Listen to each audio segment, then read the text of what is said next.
ஹீரோனோட first day ஸ்கூலுக்கு போகிறதுக்காக ready ஆயிட்டு இருக்கான். அண்ணா ஸ்பெஷலான ஆம்லேட் செஞ்சிருக்கா அப்படின்னு அவன் தங்கச்சி எடுத்து வந்து கொடுக்குறா. ஆளை விட்டா சாமி அப்படின்னு நம்ம ஹீரோ ஸ்கூலுக்கு வந்துடுறான். இங்க வந்து பார்த்தா டோமரையும் டாக்கஜவும் வெல்கம் பண்றாங்க. ரெண்டு பேத்தையும் டக்குன்னு பார்த்தனால பையன் பயங்கரமா கத்திடுறான். அப்பனா இந்த ஸ்கூல்ல இருக்க எல்லாருக்குமே பவர்ஸ் இருக்கு அப்படித்தானே அப்படின்னு நம்ம ஹீரோ கேட்கறான். ஆமா, சயின்டிஸ்ட்லாம் இங்க இருக்க ரொம்ப பவர்ஃபுல்லான ஸ்டூடெண்ட் அவங்களோட எக்ஸ்பெரிமெண்ட்டுக்காக கூட்டிட்டு போவாங்க. அப்படி ஒருத்தவங்களுக்கு மட்டும் நடந்துச்சுன்னா அதோட அவங்க வாழ்க்கையை முடிஞ்சிருச்சுன்னு எடுத்துக்கலாம் அப்படின்னு சொல்லிட்டு டோமாரி சொல்றா. இதெல்லாம் நம்புற மாதிரியா இருக்கு அப்படின்னு நம்ம ஹீரோ கேட்கறான். இது என்னோட பிரதருக்கு நடந்திருக்கு அப்படின்னு டோமாரி சொல்றா. இங்க பாரு ஒட்டாசுக்கா, சீக்கிரமே நம்மளோட ஸ்டூடெண்ட் கவுன்சில் ஆஃபீஸ்ல ஜாயின் பண்ணிடு. அதோட உன்ன மாதிரி இந்த உலகத்துல இருக்க பவர்ஃபுல்லான ஆளுங்கெல்லாம் தேடி கண்டுபிடிச்சு நம்மளோட ஸ்கூல்ல ஜாயின் பண்ண வைக்கணும். இதான் நம்மளோட மிஷன் அப்படின்னு சொல்லிட்டு டோமாரி சொல்றா. என்னோட பேரு ஒட்டாசுக்கா, நான் டிரான்ஸ்ஃபர் ஸ்டூடெண்ட் அப்படின்னு நம்ம ஹீரோ இன்ட்ரோடியூஸ் ஆயிக்கிறான். அப்பதான் தெரியுது டோமாரியும் டாக்கஜாவும் இவன் கிளாஸ்ல தான் இருக்காங்கன்னு. நம்ம ஹீரோவும் டாக்கஜோக்கு பக்கத்துல உட்காடுறான். டோமாரி மட்டும் அங்க தனியாவே இருக்கிறான். சரி ஓகே, இப்ப லஞ்ச் சாப்பிடலாம் அப்படின்னு சொல்லிட்டு நம்ம ஹீரோ லஞ்ச் எடுக்க போறான். அப்பதான் நம்ம டாக்கஜோ வந்துட்டு என்னப்பா சாப்பாடு அப்படின்னு சொல்லிட்டு கேட்கறான். ஒன்னும் இல்லையா அப்படின்னு சொல்லிட்டு நம்ம ஹீரோ சொல்றான். சரி அப்ப நான் கேன்டீனுக்கு போய் சாப்பிடலாம் அப்படின்னு டாக்கஜோ சொல்றான். டோமாரி இன்வைட் பண்ண வேணாமான்னு நம்ம ஹீரோ கேட்கறான். உனக்கு வேணும்னா பண்ணிக்கோ அப்படின்னு டாக்கஜோ சொல்றான். வேண்டாம் அப்படின்னு இப்ப நம்ம ஹீரோவும் டாக்கஜோவும் கேன்டீனுக்கு சாப்பிடறதுக்காக போறாங்க. இங்கேப்பா இவ்வளவு கூட்டமா இருக்கு அப்படின்னு நம்ம ஹீரோ கேட்கறான். கவலைப்படாத, இப்ப 2 நிமிஷத்துல சாண்ட்விச் வாங்கிட்டு வரேன் அப்படின்னு சொல்லிட்டு இப்போ டாக்கஜோ வந்து அவனோட பவரை யூஸ் பண்ணி போய் சாண்ட்விச்சை வாங்கிட்டு வரான். ஒரு வேலை இறந்து போயிருப்பானா அப்படின்னு நம்ம ஹீரோ யோசிக்கிறான். அப்பதான் டாக்கஜோ பின்னாடி வந்துட்டு நான் சாண்ட்விச்சை வாங்கிட்டப்பா அப்படின்னு சொல்றான். உன்னோட உயிரை கொடுத்து சாண்ட்விச்சை வாங்கணுங்கிற அவசியம் இல்லைன்னு நம்ம ஹீரோ கேட்கறான். கவலைப்படாத, நான் நிறைய ஆர்மெண்ட்ஸ் எல்லாம் உள்ள போட்டிருக்கேன், எனக்கு ஒன்னும் ஆகாது அப்படின்னு டாக்கஜோ சொல்றான். இப்ப அவங்க 2 பேருமே உட்காந்து சாண்ட்விச் சாப்பிட்டுட்டு இருக்காங்க. ஆமா, டோமாரியன் தனியாவே உட்காந்து சாப்பிட்டுட்டு இருக்கா. அவ யாருக்குமே பேச மாட்டான். நம்ம வேணா அவளை கூப்பிடலாமா அப்படின்னு ஹீரோ கேட்கறான். வேண்டாம், அதுக்கெல்லாம் அவசியம் இல்லை அப்படின்னு டாக்கஜோ சொல்றான். ஆனா ஏன் அப்படின்னு நம்ம ஹீரோ கேட்கறான். டாக்கஜோ இதை சொல்ல வரதுக்குள்ளயும் அந்த இடத்துக்கு டோமாரி வந்துச்சு வந்துட்டு நம்மளுக்கு ஒரு வேலை இருக்கு அப்படின்னு சொல்லிட்டு கூட்டிட்டு போறா. ஸ்டூடெண்ட் கவுன்சில் ஆஃபீஸ்க்கு தான் கூட்டிட்டு வந்திருக்கா. இவங்க எல்லாரும் உட்காந்து வெயிட் பண்ணிட்டு இருக்காங்க யாருக்கும். அப்ப அந்த இடத்துக்கு ஒருத்தன் வேர்வை செஞ்சுட்டு வரா. அவன் மேப்ல ஒரு இடத்துல கைய வச்சுட்டு சைக்கிக் போட்டோகிராஃபர் அப்படின்னு சொல்லிட்டு கிளம்புறான். நம்ம ஹீரோக்கு என்ன நடக்குதுன்னே புரியல. இப்படிதான் ஒன்னையும் கண்டுபிடிச்சு அப்படின்னு டாக்கஜோ சொல்றான். சரி ஓகே வாங்க போலாம் அப்படின்னு சொல்லிட்டு டோமாரி கூட்டிட்டு போறா. இப்ப அந்த பையனோட ஸ்கூலுக்கு தான் வந்திருக்காங்க. ஃபர்ஸ்ட் டோமாரி போய் உள்ள விசாரிச்சுட்டு இருக்கா. அதுக்கப்புறம் டாக்கஜோவும் சரி நானும் போறேன் அப்படின்னு சொல்லிட்டு போறான். அப்புறம் கொஞ்ச நேரம் கழிச்சு டோமாரி வந்துட்டு உன்னோட பவர் எனக்கு தேவைப்படுது அவனை பிடிக்கிறதுக்கு அப்படின்னு சொல்லிட்டு நம்ம ஹீரோ கூப்பிடுறான். சரி ஓகே அப்படின்னு நம்ம ஹீரோவும் போறான். பார்த்தா இங்க ஒருத்தன் எதையோ தூக்கிட்டு ஓடிட்டு இருக்கான். நம்ம ஹீரோ அவனோட உடம்புல போந்து அவனை பிடிச்சு கொடுத்துறான். எப்படியோ எனக்கு கிடைச்சிருச்சு அப்படின்னு சொல்லிட்டு டோமாரி அவன் பேக்ல இருக்க ஒரு போட்டோவை எடுக்கிறான். பார்த்தா நார்மல் போட்டோவும் இருக்கு, அதோட ட்ரெஸ் இல்லாம ஒரு போட்டோவும் இருக்குது. எனக்கு தெரியும் இந்த போட்டோவை நீ எடுக்கல, ஒழுங்கா இந்த போட்டோவை யார்கிட்ட இருந்து வாங்கினு சொல்லிடு, இல்லன்னா உன்னோட கேர்ள் ஃபிரெண்ட் இந்த போட்டோவை காட்டிடுவேன் அப்படின்னு சொல்லிட்டு டோமாரி பிளாக்மெயில் பண்றான். சரி ஓகே அப்படின்னு சொல்லிட்டு அந்த பையனும் இப்ப யார்கிட்ட இருந்து அந்த போட்டோ வாங்கினு சொல்றான். அவனோட பேரு ஊடோ, கிளாஸ் 2E படிக்கிறான் அப்படின்னு அந்த பையன் சொல்றான். சரி ஓகே வாங்க போனா அப்படின்னு டோமாரி கூட்டிட்டு போறா.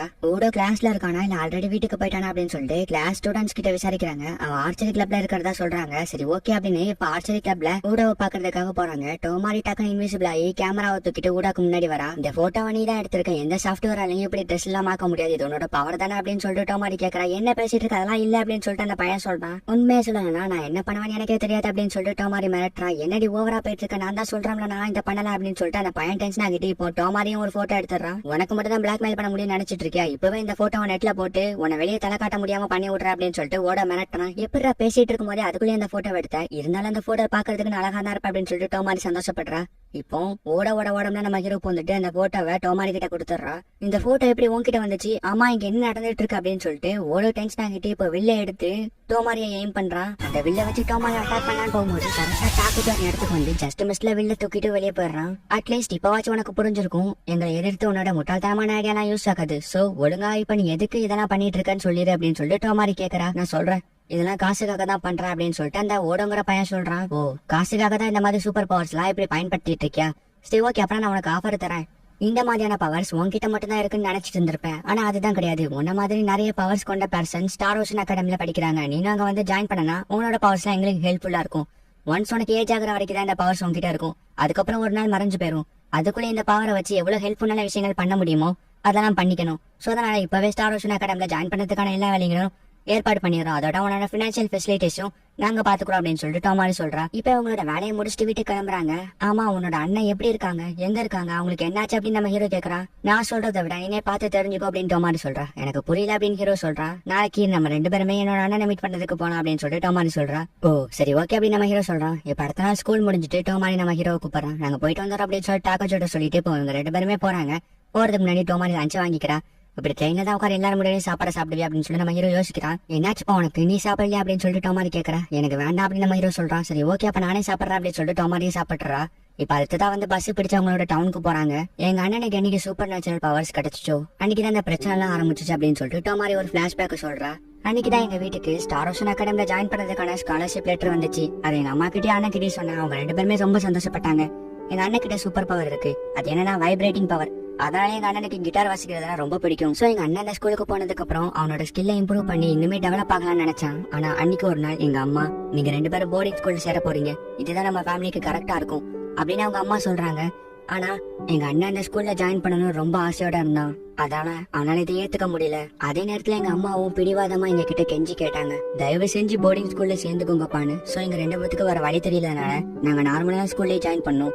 டெய்லியும் ஸ்கூல் முடிஞ்சதுக்கு அப்புறம் நான் செக் பண்ணுவேன் எனக்கு ஏதாவது சூப்பர் பவர் வந்திருக்கான்னு. நானும் எங்க அண்ணனும் ஒரே ஸ்கூல்ல இருந்தும் கூட அந்த ஒரு விஷயத்துக்கு அப்புறம் எங்க அண்ணனை என்னால பார்க்கவே முடியல. எப்பாச்சும் ஸ்கூல்ல அவனை பார்க்கலாம்னு சொல்லிட்டு போகும்போது என்னோட ஃப்ரெண்ட்ஸ் என்ன சுத்தி வளைச்சிருவாங்க.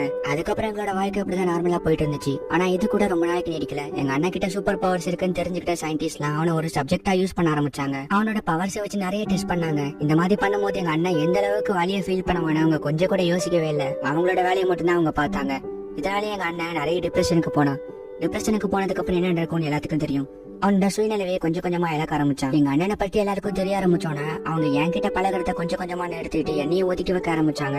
ஏன்னா எங்க அண்ணனை மாதிரி தானே எனக்கும் டிஎன்ஏ இருக்கு. சோ எனக்கும் என்னைக்காச்சும் ஒரு நாள் சூப்பர் பவர் வரும்னு அவங்க யோசிச்சாங்க.